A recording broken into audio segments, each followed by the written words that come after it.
Harry Potter et les méthodes de la rationalité, chapitre 120. Après coup, quelque chose à protéger, Draco Malfoy. Le garçon était assis dans un bureau non loin de l'ancien bureau de la directrice adjointe. Ses larmes s'étaient asséchées des heures plus tôt, et il ne lui restait que l'attente de son devenir, celui d'un orphelin de Poudlard dont la vie et la joie résidaient entre les mains des ennemis de sa famille. On l'avait fait venir ici et il avait obtempéré par un manque d'alternative.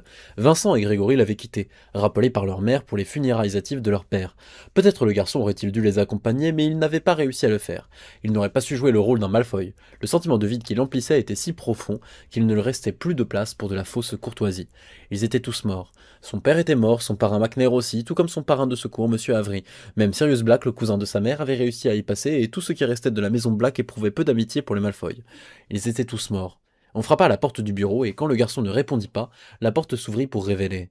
Va-t'en, dit Draco Malfoy au survivant. Il ne parvint pas à prononcer les mots avec force. Je partirai bientôt, dit Harry Potter en entrant. Mais une décision doit être prise, et toi seul en es capable. Draco se tourna vers le mur parce que la simple vue de Harry Potter lui demandait plus d'efforts qu'il ne pouvait en fournir. Tu dois décider, dit Harry, ce qui va arriver à Draco Malfoy. Je ne veux pas être menaçant, quoi qu'il arrive, tu deviendras le riche héritier d'une noble et très ancienne maison. Le truc, dit Harry d'une voix à présent vacillante, le truc c'est qu'il y a quelque chose d'horrible que tu ignores, et je n'arrête pas de penser que si tu le savais, tu me dirais que tu ne veux plus être mon ami. Et je ne veux pas arrêter d'être ton ami, mais de juste ne jamais te le dire et maintenant maintenir ce mensonge pour pouvoir continuer d'être ton ami, je ne peux pas, et ce serait mal. Je ne veux plus faire ça, je ne veux plus te manipuler, je t'ai trop fait de mal. Alors arrête d'essayer d'être mon ami, tu t'y prends mal de toute façon. Les mots surgirent dans la conscience de Draco et les lèvres le rejetèrent.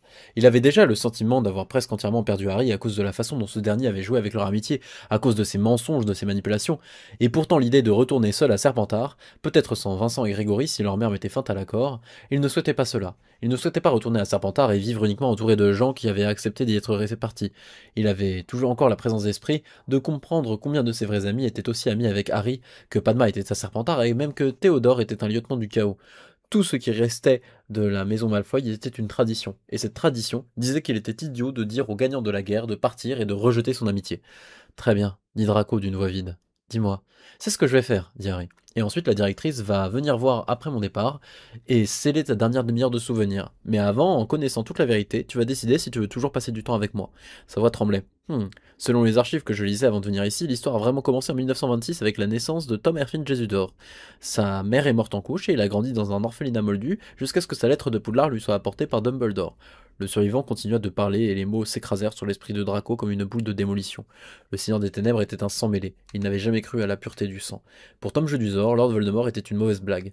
Les Mange-Morts avaient été censés perdre face à David Monroe pour qu'il obtienne le pouvoir. Après avoir abandonné ce projet, Tom Jedusor avait continué de jouer le rôle de Voldemort au lieu d'essayer de gagner parce qu'il avait aimé mener les Mange-Morts à la baguette. Voldemort m'a utilisé pour faire accuser mon père de tentative de meurtre contre moi et une autre fois pour obtenir la pierre philosophale.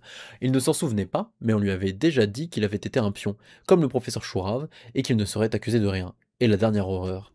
Tue, murmura Draco, tue.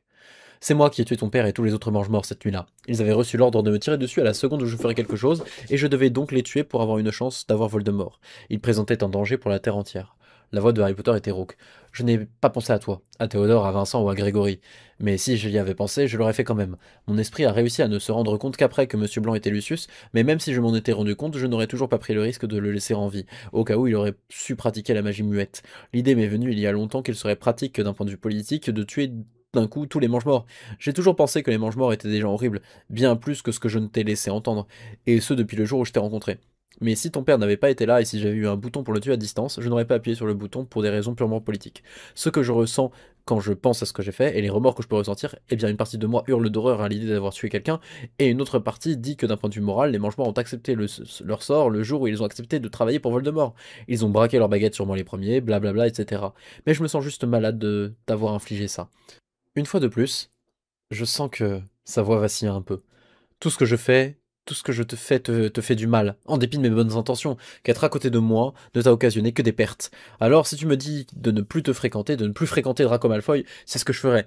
Et si tu veux que j'essaie d'être vraiment ton ami, sans jamais réessayer de te manipuler, sans jamais t'utiliser ou prendre le risque de te faire du mal, alors je le ferai, je te le jure. Le prochain Lord Malfoy pleurait ouvertement face à son ennemi. Le décor et les apparences avaient été abandonnés, parce qu'il n'y avait plus personne à qui faire croire quoi que ce soit. Un mensonge. Un mensonge. Tout avait été un mensonge. C'étaient des mensonges empilés sur d'autres mensonges. Mensonges. Mensonges. Tu devrais mourir. se força-t-il à dire. Tu devrais mourir pour avoir tué père. Les mots ne firent que remplir le vide, mais il fallait qu'ils fussent dits. Harry Potter secoua simplement la tête. Et si ce n'est pas possible? Tu devrais souffrir. À nouveau, Harry Potter secoua simplement la tête. Le survivant insista, pressa Lord Malfoy de prendre une décision. Lord Malfoy s'y refusa. Il ne parvenait pas à prononcer une réponse, quelle qu'elle soit. Il ne voulait pas laisser le gagnant et leurs amis communs l'abandonner, et il n'allait pas non plus donner à Harry l'absolution qu'il désirait. Draco Malfoy se refusa donc à répondre, et les souvenirs de celui disparurent. Le garçon était assis dans un bureau non loin de l'ancien bureau de la directrice adjointe. Ses larmes s'étaient asséchées des heures plus tôt, il ne lui restait que l'attente de son devenir, celui d'un orphelin de Poudlard dont la vie et la joie résidaient entre les mains des ennemis de sa famille. On l'avait fait venir ici, et il avait obtempéré par manque d'alternative. Vincent et Grégory l'avaient quitté, rappelés par leur mère pour les funérailles hâtives de leur père. Peut-être que le garçon aurait-il dû les accompagner, mais il n'avait pas réussi à le faire. Il n'aurait pas su jouer le rôle d'un Malfoy. Le sentiment de vide qui l'emplissait était si profond qu'il ne restait plus de place pour de la fausse courtoisie. Ils étaient tous morts. Ils étaient tous morts et tout avait été futile depuis le début. On frappa à la porte du bureau, puis après un moment de flottement poli, elle s'ouvrit pour révéler la directrice McGonagall habillée comme à son habitude. Monsieur Malfoy, dit la famille de son ennemi victorieux, venez avec moi s'il vous plaît. Draco Malfoy se leva avec indifférence et la suivit hors du bureau.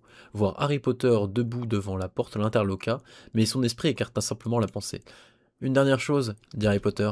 Je l'ai trouvé dans un parchemin roulé dont l'extérieur disait que c'était la dernière arme à utiliser contre la maison Malfoy et de ne pas continuer à lire à moins que l'issue de toute guerre ne soit en jeu.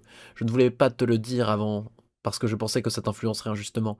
Si tu étais quelqu'un de bien, que tu n'avais jamais tué ni menti, mais que tu devais faire l'un ou l'autre, qu'est-ce qui serait pire?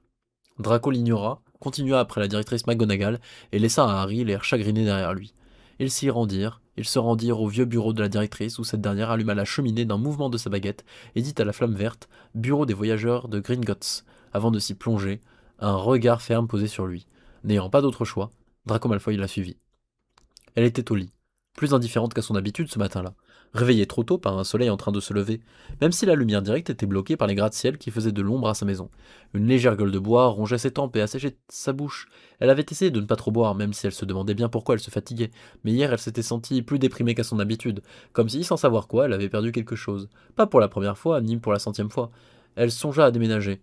Vers Adélaïde, vers Perse, peut-être même Perse Amboy s'il le fallait. Elle avait toujours eu le sentiment de devoir être ailleurs, mais même si elle pouvait vivre confortablement grâce aux revenus mensuels fournis par sa compagnie d'assurance, elle ne pouvait se permettre d'être dépensière. Elle ne pouvait pas aller vadrouiller de par le monde à la recherche d'un lieu qui comblerait son sentiment de manque indistinct. Elle avait déjà assez regardé la télévision et loué assez de documentaires de voyage pour savoir qu'aucun endroit montré par son magnétoscope ne lui conviendrait mieux que Sydney.